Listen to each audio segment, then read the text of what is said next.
So we are in the I am statements of Jesus given to us in the Gospel of John. And this I am statement is tied very closely to last week's I am the gate. In fact, I am the gate happens just a few verses above this section that was read this morning. And then it goes right into I am the shepherd. And so it's a very continuous, a lot of people just do it as one sermon. I've given you two shorter sermons instead of one really long sermon to go through the I am the gate and I am the shepherd. I am the good shepherd. We see those words as very comforting. We say, the Lord is my shepherd, I shall not want. It is a popular psalm in times of trouble or in the time of a funeral. We remember that God is our shepherd. Jesus is using this, and he's speaking to the religious leaders as well as his disciples. They are at the end of one of the festivals, and he's talked about being the gate. We remember that came up because the religious leaders were supposed to be shepherding the people. And when one woman was caught in adultery and had gone astray, they were ready to pick up stones and slay her. And then the blind man in chapter 9 gets healed. And the Pharisees are upset at how he got healed, when he got healed. And they wanted the man to denounce Jesus and to betray Jesus, and he wouldn't. And so this sheep of their flock, they were casting out, saying, you're no longer welcome, you're no longer part of the community of faith. And so Jesus is saying, wait, I'm the gate, and those that you're leaving out, I'm gathering in. You're shepherds. You're supposed to be caring for and protecting the people. You're supposed to be nurturing the people. And here you are leaving them out in danger. And so I am the gate. I am the one that puts myself between the harm and the safety of the sheep pen and protects the sheep. If you are not doing that, you're a hired hand. You're not a legitimate shepherd because you're not giving yourself for the care of God's people. This week it's I am the good shepherd. Jesus kind of uses this both hand in hand here. I am the gate and I am the good shepherd. In the next picture, there is a children's book called The Little Prince. And I think this illustrates somewhat what Jesus was talking about. The Pharisees are upset because people are flocking to Jesus and following Jesus, and they're feeling threatened. Jesus isn't keeping the Sabbath. Jesus isn't keeping the ritual cleansing and the law in the way that the Pharisees and Sadducees and religious leaders have interpreted it. And so they are feeling threatened. They are fearing that God is going to judge the people of Israel because they're not keeping the law the way the Pharisees saw it. And so they are angry and fearful. And Jesus goes into this, I am the gate, I am the good shepherd. This story, The Little Prince, I would say his name, but French is not my high point. I took Spanish, I'm taking Hebrew, I've taken some Greek, but I don't know all those extra letters in French and how they say it. So I'm not going to mess up the author's name, even though he'll never see this or hear this, but I'm going to honor. He wrote this story, and there's this little prince who could talk to animals and plants. And he is set off on a bit of a journey, and he comes across this fox.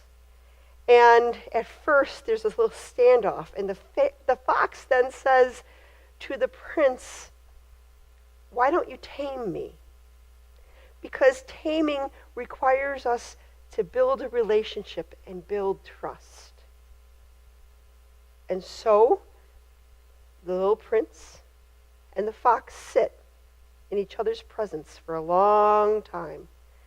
They don't move, they don't say anything. They just sit there. And then they start doing stuff together, just little things. Not things that require big trust, just little things. And I believe the author says it as in they started wasting time together. And little by little, they build a relationship and trust. That is the picture that Jesus paints of a shepherd, being the good shepherd. The sheep aren't following others because they can sense that there's something not of God in that judgmental tone, in that casting of people out, this rigidness of the religious leaders, in the fear of the religious leaders. But they're following Jesus because they're hearing something of God there. My sheep know my voice, and they follow me. We can tell when someone is just showy and someone has a depth of a deeper relationship. There's something about Jesus that resonates with them, that this is a man from God who is in contact with God, and so they're following them. I am the good shepherd. My sheep know my voice. Last week we talked about how in the towns and in areas they would keep all the sheep from multiple families in one pen. And when the shepherd came to the gate, the gatekeeper would sit there and go, okay, I know you. He'd step aside, and the shepherd would give his special call. And only the sheep that belonged to that shepherd would come out of the gate and follow that shepherd wherever he went. It takes time. They have to build up that relationship with the sheep. In the Western world, we have often driven the sheep. We get behind the sheep. We get dogs out and we scare the sheep. We have to have multiple dogs and multiple people because the sheep scatter. And so you need somebody to kind of rein them in. But when we were in Israel, you would watch, and the shepherds would just be standing there, sometimes with their staff, oftentimes with their iPhone, and the sheep or the goats would be all up in the hill just eating. And then all of a sudden, you'd see some of them start moving, and the shepherd would give a call, and they'd all start kind of running towards the shepherd, and the shepherd would start leading. There'd be another shepherd over there making sure that nobody's straggling, nobody's falling, and they just keep on going. There was one time that I was there, and the bus had turned down a road, and we had to stop. Two of the goats had given birth right on the side of the road, and one shepherd had the sheep and the goats a little bit further up, and the other shepherd was coming back to help collect the mother and her young, her newborn, and get them to safety.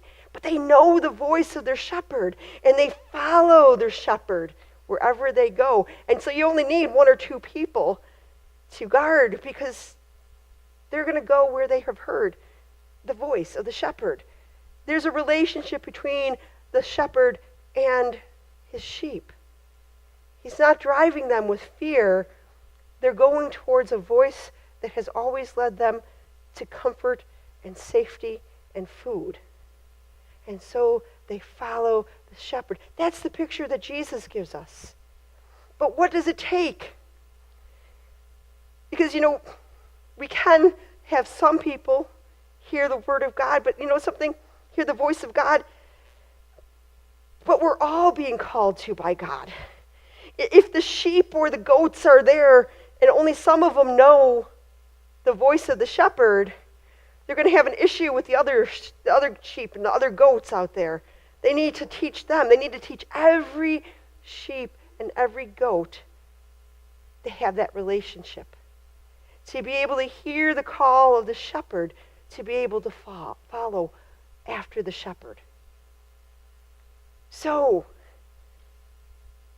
are you hearing from God, our good shepherd? Now, Now, how God speaks to each of us is a little bit different. I've known people that have heard an audible voice. I have not. But I have heard the voice here inside. I remember as a child sitting in church services, and especially on Communion Sundays, as the pastor stood behind the table. And I was sitting in the pew, hearing a voice of God deep inside me say, "This is not where you belong. You're going up there." I didn't understand it until later, that was the beginning of my call into ministry. But each of us are being called to by the shepherd. Sometimes it's a little bit harder to hear depending on the noise that is going on around us. Are we taking the time to waste time with the shepherd? To practice listening to the shepherd? To practice following the shepherd? Sometimes we get it wrong.